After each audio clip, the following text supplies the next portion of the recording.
anda untungal dia togal engal yari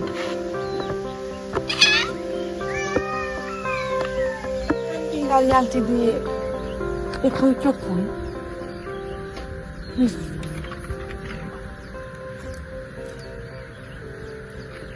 hey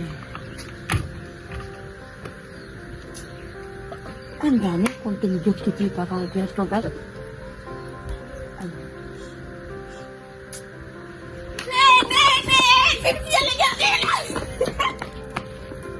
Nene bakko yalti mi. Alanda.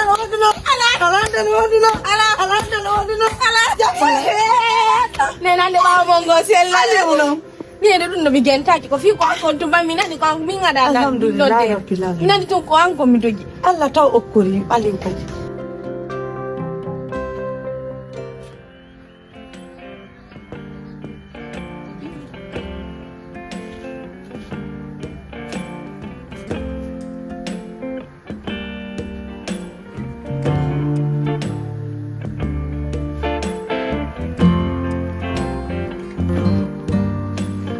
Yow jira nun mi hale tunde balle fegene me jommi dino ngi wonna hambreve bakko yalta ham bakko yalta bay no nganda wadi bakko yalta bobo yande na yer kon fata nena amane lam nami ala yanji banali ala bay ala batti mi dal don tori nena irsa nena idon ngan hirsa na ma don tori nyama ala so hirsa li do hande buudi ala hey accidande ɗum ɗo defante hande kertogal ñaama han haala bo faala mi memata nene so yirsi ngam defanilam yokkorta on goy ñamay sa okkoraɗo e lala ɓi ɗum ko welo yo nene jiiɗi wonde jaka jiiɗi wonde mi waɗi hakkille boboro an ɗum kañƴe an ɗum gaari andi nene bambela on bambaylango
Mimi tu yo yenyewe tusera kadi ay anatumiri yendo telefone yangu hiyo sona tu ala nada de plus de ton occupé na tu jamais non donc lui yentumu ni yote parce que lui tu dois no contribuer tini neno ma vijabi batte ne kadi mijabi yo ni kada jetti kalsi nakkerema wira inda vraiment a kilan e hore pernde laabu mi ndari mi tawi ko mami yewti mi yewtidi e be ka ami donc mi heɓali mo mi suɓi mi suɓaki kadi donc wolangol matum siɗam mari jiwo mo anduɗa no faala dewgal hollidiri men ko watti ɗum kadi mi ndara simi yittitoto kamen mi laɓɓe gite no wirnoɗa noon ndaren par ce que wolanɗoma gonga ko giɗo ma mi wurno sala no ɓuuri fanno wurde par ce que ka wurɗa ɗo simi salike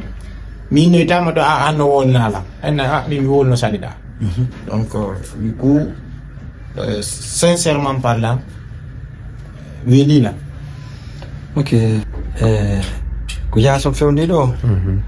e yason hankin seydi wono ara noon adaɓɓanayi no goɗɗo sonnajo addanama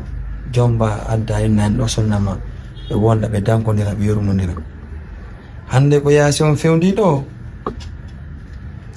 kala jombo mo kala mo jombedirta yiide yewto sanjidoro konngudi. So sanjidiri konngudi on newodiri so jombodiri lan tañƴini ɗum wona yurmodira ɓuri so wi ko amin mi forsa mi okkitira haray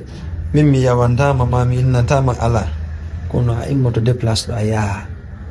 yiyana hoore ma inna ɗo ko ɗo waala niilam so a wi ko ɗo waala niilam min komi wawi ko ɗoytugol ma ha ko ɗoytete ɗo feƴƴanama yeeso hikkanoma pijini fof moƴƴinanama ko moƴƴata ko fewnanama ko fewi ɓoyli ko min ko ɗum mi wawantanma kono mi watama innede mi ɗaɓɓante mi addanama haray mi yewtima fenande nan. Ok. Sa immi kono aymoto andi ɓenni o nawniraɗo yeeɓay nawnare mum nde faalaɗo o yeeɓay faale mum no toon sonnaɓe faalaɓe ko wona no toon kadi sonnaɓe yurnotoɓe wonunde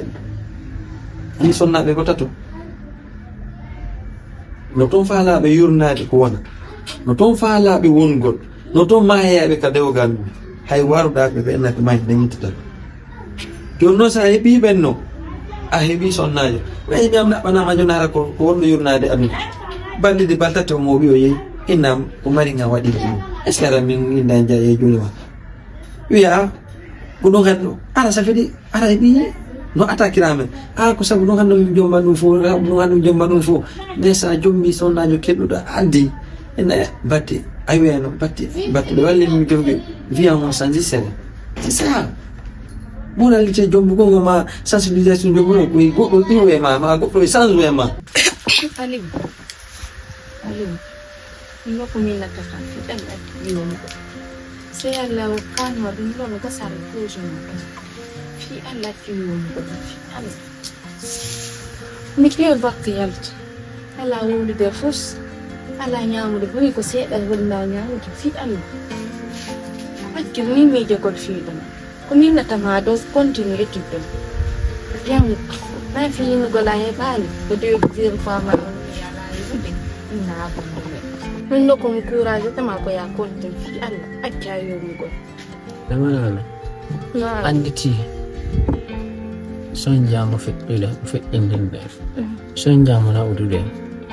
avec tout ça tawa min ko échec wonantami ko say min ɗo waɗi pose on waɗani ko Allah hokkata mami sa yalla hokkoriila min hakkima fi Allah seɗo ɗon hamin kani si Allah landinona ma okko ɓen si landinola enen ɗo ɗiɗo wonugol en heɓali ma heɓite no ko min noggurannoɗe soit heɓe ngare en heɓali min nogguranno mi fi Allah fiyonoɗo fiɗa mi ɓiwa ɗo ko yimɓe ɓe ngari tawallanɗo ƴoƴɓe leyden somude ɓayɗa andi ko fulawa ɗo koɓe ñahma ɓeronki horko ɓe hoola ɗum ɗon ɓeronkaɓe Allah kam ko mi hani haalandema comme ya inanni mi wowa argul ko maɗo woni patla sa yi mi sallimama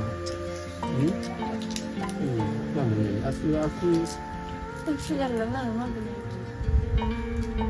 natu wala hakkani wala susi yawo ayan ko laabi ɗiɗi on ni yiɗani e baali woɓɓe no woɗi ɗan ɓe kanti ko yata 5 fois oye ko regi ma 5 fois oyo wala nande joni mi woɗi ko su ñiiri ko mi addi kon fi Allah ñama kam tun bani soyeki c'est pas grave ni kay mi defa ma fati gayi ɗanmi ko ɗum rayirete yalla mo so inani mbiɗa kam moɗotoɗa kam defuma fatigal aɗa toññama ko buyi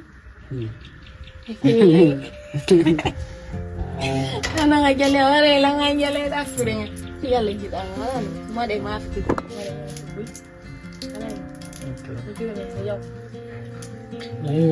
non allez directement ka suudu on ko suudu yaara wona ɗinnaade mi wennite merci non yahoyay mirawoyay tum atenoɗanki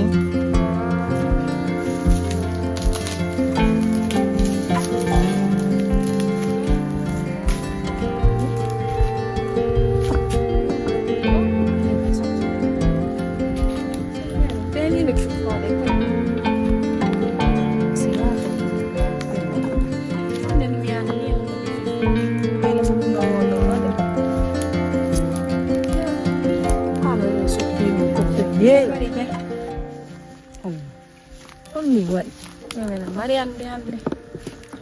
fi ali kono waɗi fi komi heɓi kono yeeɗo haali tawti kadi ɗon anndi ko mami yaako saare kono kiri mi janga hino les sabo e gooto e ngala kono mi annda penge gooto yawgo kadi accugol moɗo kanko tun e onon tun sutuma yaw ono ko fimo yaw wullan anan on ngala e gooto ko min tuman ɗo ɓiɗɗo tawti na baaba mi mari na hinugo siɗɗo mi mari ara wonata kon lamarana ta ɗum maabino bom ko juuti kon fop lanni a jangata ɗo hambiri ko janguɗa ko feƴƴi onen kono miɗon anndi mi wowa o ma janga a wowa iwde kono ɗum ɗo Allah warri ni fi Aliou wota maapini Allah waɗi Aliou heɓani en anda ko fi honɗum ɓaale ko onon ƴawre jolde janga hiɗo joyti koye ka iwoto hiɗo jinda e ley leɗɗe hiɗo janga woni o heɓani ɗum ɗo haysi ɗum maapinalimi baynam fini ɗum ɗo no maapini mi andi hande bobo mi andi o seeday won few ya ko saare ɗo non yawgol ko saare ɗo a anda saare hande anda saare bande depuis heɓaɗa e funcumu hiɗen e makkude baba ma boora acciwen ɗo ha joni ɗum ɗo Aliou a andasi Aliou heɓuno tanko kay kon to ɓe nawinay noon a andasi ko nokku ngotu ono yaano ɓerde an kadi waaloton ɗino o heɓi kanko ko jande naɓi mo min kadi arino ko jande naɓi mais o heɓali mo luttita o ta ɗum maapi ta bonni ɓernde ma e filme anani o ta bonni ɓernde ma filme few adi ɗum ɗon ko heɓani kon en foppo men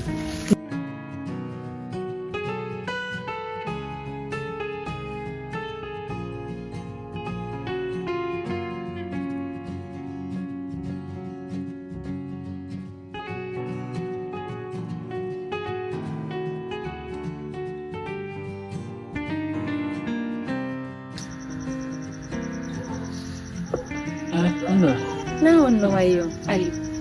on komi wolama kon fof fananaali ina jooɗi ɗo kadi e wurdugo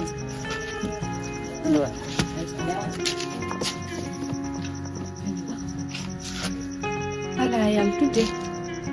kowuɗen ɗo fotto mi habbike ma hannde ha mi wironto tawi mi yam jaɓi battini yamo fi Allah Aliou an kadi arti wullugol Aliou ina wiide si mi yotima nanay kono ɓayno na wolande wala nande na Ali Mais j'étais si c'était toi. Comment tu allais réagir? c'est normal quand même ɗum ɗo yiɗa mari kon kono noon faala Les tempérés comme fait une fois pour feedback. On faut venir zéro. Imin ya sai comme il faut. Tawa kadi ko sago ay. Aliou o yiɗa ko waɗi yokku Allah muño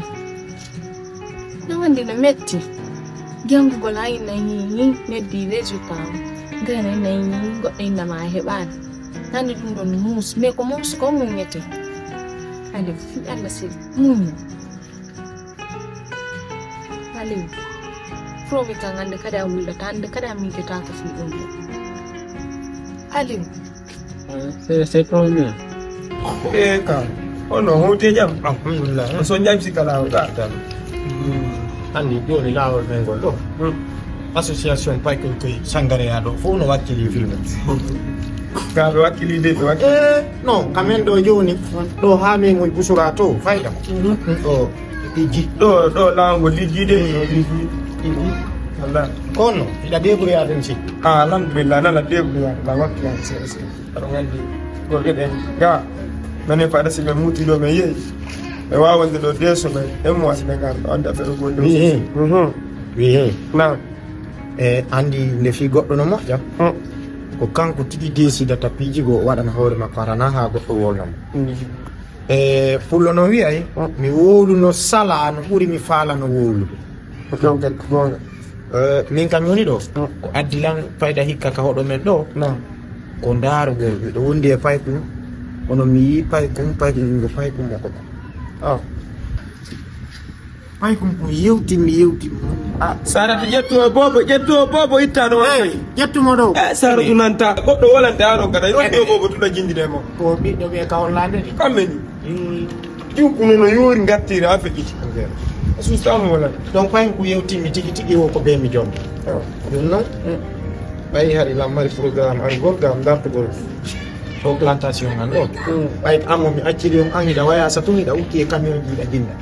ɓeɗe ngala ko jooɗede min hikka mi ukkino ɗo ya faire pomme de terre mi yiiti ɗo ɓay ko waynilan o wawa kippude mi jonni no piji mi soodi engrais makko yeyi mi finance ɗo ko yata bañande 15 millions kono on to mi hettali ɓay sa finance 15 millions a hetti 18 millions ko intérêt no kono kan noon ɓeyda wo en no ɓuuri zéro kan noon no ɓuuri probléme andi ko nun kalkirta goɗɗo hokkantoɗa e ndiyam ko ya si tawi a ɓuɓata few a heɓata ndiyam ɗan kay tata heɓe par ce que sa hokkike ndiyam a heɓani ndiyam kadi heɓalima aɗay ko yettude ala alhamdulillah min noon lan sa ligui mi falata wadde fana on ɓayɗa andi nane mi juulali fana mi watta lansara ɗon kay awa mi sago an ɗon janggo mi yaha e kappati an ɗo nuroɓe mi ara en même temps par ce que do duwa kadi yitta ko ɗero kan automane noon mi sikku entretien de nini gal ka garani ko garani ko wakkilagol noon awa he kaw kono langarde ko yewten awa langarde awa